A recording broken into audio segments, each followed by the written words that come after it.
Support WrestleTalk! Give us a subscribe. Thanks for your support on Patreon. He's no jackass, Dano.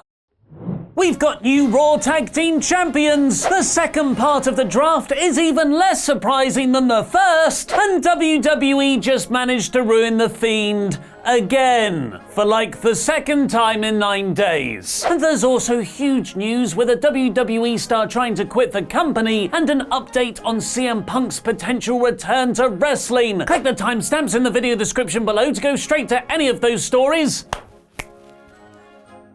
Right now, I'm Ollie Davis. Press the thumbs up button, click the eye above my head to give your rating of the show, where you can choose from Rawsome, Core Average, Poor and Rawful, and answer our question of the day in the comments. What did you think of Seth Rollins burning down the Firefly Funhouse? Because I'll be replying to people from out of nowhere, reiterating that Seth Rollins is not cool. And remember to make sure you're subscribed to WrestleTalk and enable notifications to always on, because we've been getting viewers telling us YouTube has randomly unsubscribed a bunch of people from this channel. But for now, here's my review of the 14th of October episode of Monday Night Raw. The second half of the latest WWE draft was opened by the #1 overall pick, with Becky Lynch appearing on her new brand of Monday Night Raw. At least, I think it's her new brand. I genuinely can't remember if she was on that one or SmackDown before. Wild card. Despite reportedly knowing Sasha Banks was still injured after last Sunday's Hell in a Cell match, WWE continued to advertise Becky versus Banks for this episode. Classy move. Until Lynch said Sasha couldn't be there because she'd beaten her up so much, which inevitably brought out Charlotte Flair, who's now a babyface again. The two actually had a really nice back and forth match, which had a near 5-minute run of very good near falls and a "This is awesome" chant from the crowd. The finish came when Charlotte was sitting in disbelief after Becky kicked out of a spear, because Charlotte's won so many matches with spears, when Lynch rolled her up for the victory. We then got a rundown of the draft rules for the night, which seemed more complicated than a Vince Russo gimmick match. The most ridiculous of them being that tag teams will count as one pick unless Fox or USA Network specifically wants to pick one superstar from the team. Which means the USA Network is stupid because they use separate picks for the team of Alexa Bliss and Nikki Cross on Friday. Overall, this was a profoundly uninspiring draft, mostly just confirming the rosters we've had in recent months. Seth Rollins to Raw, Brock Lesnar to SmackDown, Charlotte to Raw, New Day to SmackDown. The only real surprise was the Fiend to SmackDown announced last Friday, which itself is very problematic, more on that later, and Eric Rowan being moved to Raw with no Luke Harper in sight, likely because he's publicly trying to get fired all the time. R-Truth and Carmella will also split up, but it really means nothing because Truth will go everywhere as the forever 24/7 champion. But while the draft was tediously executed, with Stephanie McMahon just reading out names from a podium with all the gusto of a Monday morning school register, foundations were laid for a rather exciting Raw roster, or as I now like to call it, Paul Heyman's 205 Live support group. The first of these was Andrade and Zelina Vega, who got a heelish win over SmackDown's Ali.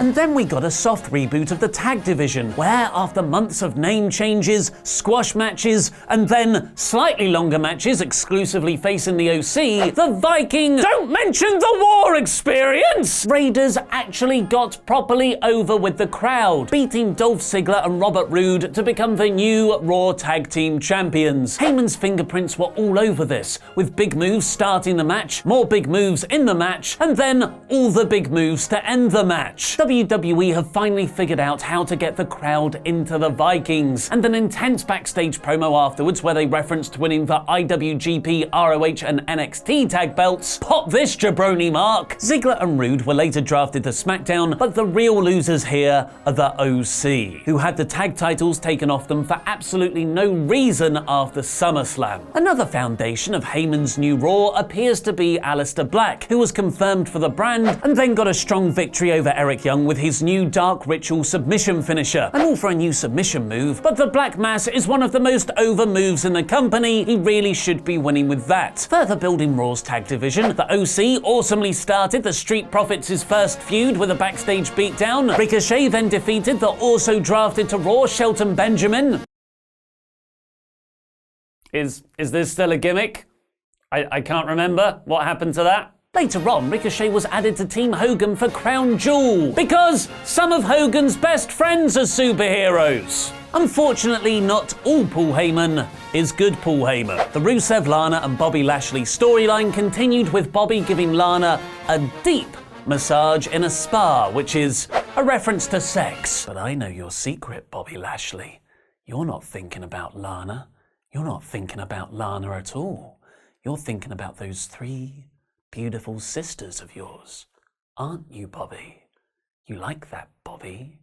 Your 3 beautiful sisters? Tyson Fury and Braun Strowman fought inanimate objects instead of each other for their Crown Jewel contract signing next. Strowman gave a table these hands, and Fury beat up a pen. Oh, the humanity! Heyman's 205 Live support group picks continued next with the very exciting drafting of Buddy Murphy to Raw, where he beat Cedric Alexander in a slapping 5-minute match. The commentary team then ran down the Crown Jewel card, which now includes possibly the most ridiculously titled match in wrestling history. The largest tag team turmoil match to determine the World Cup for the best tag team in the world. That's 18 words long and has the words world and tag team in there twice. I'm gonna say it again just to let the ridiculousness seep in. The largest tag team turmoil match to determine the World Cup for the best tag team in the world. WWE has now become a parody of itself. The Kabuki Warriors then faced Natalya and a mystery partner in the wrestling main event. Given its positioning and how limp the draft had been so far, I foolishly thought this could have been Ronda Rousey's return to WWE. Instead, it was just Natalya's blood feud opponent for the last month, Lacey Evans, presumably because they're both blonde. So barely 6 months into a proper main roster run, the obviously heel-gimmicked Evans is now a babyface with no reason or context behind it. And all the Kairi Sane spinning back fists in the world aren't going to make me forget that. The Kabuki Warriors are excellent, but this match never clicked because nobody is really that into Natalya, and they're even less into the idea of Evans as a babyface. Asuka picked up the win. The main story running throughout the night, however, was Seth Rollins going Fiend hunting, which he said he was going to do at the start of the night, but we saw nothing of him until the end of the show, where he broke into the Firefly Funhouse, beat up Bray Wyatt, and literally burnt it down as the live crowd heavily booed everything because Seth Rollins isn't cool. This is absolute shit for several reasons. This ruins any reading that the Funhouse is entirely within Bray's damaged psyche, as Rollins was just able to walk through a door into it. How did Seth find the Firefly Funhouse set? If this is reality, which everything totally suggests it was, why were sound effects still playing when Seth beat up Bray? And why was Bray's laughter playing over the burning set at the end? WWE are telling the story that Seth is the babyface descending into madness. It's not working, because the crowd are booing him with Go Away heat. That's also making Bray Wyatt get booed. Earlier in the night, a Falls Count Anywhere match for the Universal title between Seth and The Fiend was announced for Crown Jewel. Given that The Fiend has been drafted to SmackDown, where Brock Lesnar already has the WWE title, Bray likely ain't winning. And given the Hell in a Cell finish, their Falls Count Anywhere match will probably end in a double countout. There are positives, like Seth burning down the Funhouse, fully unleashing the Fiend version of Bray, with the idea that the Funhouse was the only thing holding that full evilness back. But really, the damage was done at Hell in a Cell, and now WWE are scrambling to come up with a way to fix Bray's character. And in their scrambling, they've misunderstood one of the fundamental parts of Wyatt's genius invention. He's not a supernatural character. The brilliance is in the vagueness over what is real and what isn't. Up until now, almost everything can be explained in reality, with Bray masterminding events like a psychotic tormentor from a horror movie. But this angle stripped away any of that nuance, and we descended into Hulk Hogan versus Ultimate Warrior territory, or more aptly, Vince McMahon just misunderstanding the original Bray Wyatt gimmick as a supernatural being instead of a cult leader like he actually was. Mark my words, we'll have a Firefly Fun House of Horrors match before the year's out. This did set up a really exciting Raw roster going forward, and the wrestling was very entertaining, but the execution of the draft concept was woefully dull, and WWE have taken yet another significant misstep with their most popular gimmick. This week's Raw is poor. And now over to Laurie with the news. Well, thanks, Ollie. That was a great review. It's a shame about the Fiend, though, eh? And the funhouse burning down, and all that potential just going up in smoke. It's just quite sad, really. I'm kind of past angry about this now, and I'm just feeling deeply depressed. Anyway, it's not like it's the only terrible story WWE have been telling recently. Ain't that right, Mike Kanellis? Because yesterday on Twitter, Mike revealed that he had asked WWE if they would allow him to cuck off and work somewhere else. Just give the man some release, because Maria probably isn't doing it. Hey-oh. Kayfabe-wise, I think they have a very lovely relationship outside of that. Accompanying this was the now traditional statement typed and screenshotted from notes. I'm only 34 years old and I feel I have way too much left in the tank. Working 1 day a week is not going to cut it for me. I came to WWE to work and that opportunity does not exist right now. I mean, I think that's fair enough because the company right now barely has room in their storylines for him to be married to his actual wife. Kanellis also said that he no longer wants his daughter to see him come home defeated, sad, and angry, and with questions about her parentage. And there were rumours earlier this year that both Kanellis had already asked for their releases, which they vehemently denied, but it looks like this current storyline may have proven to be the final straw, at least for Mike. Maria's doing great out of it. She's the talk of the town. Now, we'll have to wait and see whether WWE actually grant this release, as they traditionally haven't been doing that this year. They didn't give it to Luke Harper, who asked for his after WrestleMania, for instance. But that didn't stop Kanellis firing off some parting shots, or depending on what WWE do, some awkward staying shots where you just have to deal with it every day at work and avoid making cups of tea at the same time as them and just be like, hey man, and that's about all the conversation you ever have. Now, right in his sights for these shots was the newly minted NXT Cruiserweight Champion Lio Rush. Mike wrote in a now deleted post, "You won 2 matches, chill out. There's an entire roster of cruiserweights that were grinding and working their ass off for our brand, while you were sitting at home for bad behavior. Let's not act like you weren't gift-wrapped the Cruiserweight Championship." Kind of a fair point.